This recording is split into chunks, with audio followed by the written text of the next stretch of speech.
My pruning hint this week is about creating a hedge, a conifer hedge.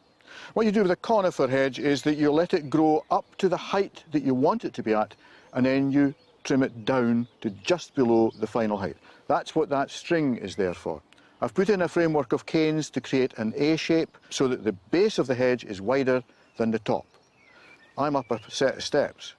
I don't like being up a set of steps. I want to be able to reach the top of this hedge from the ground.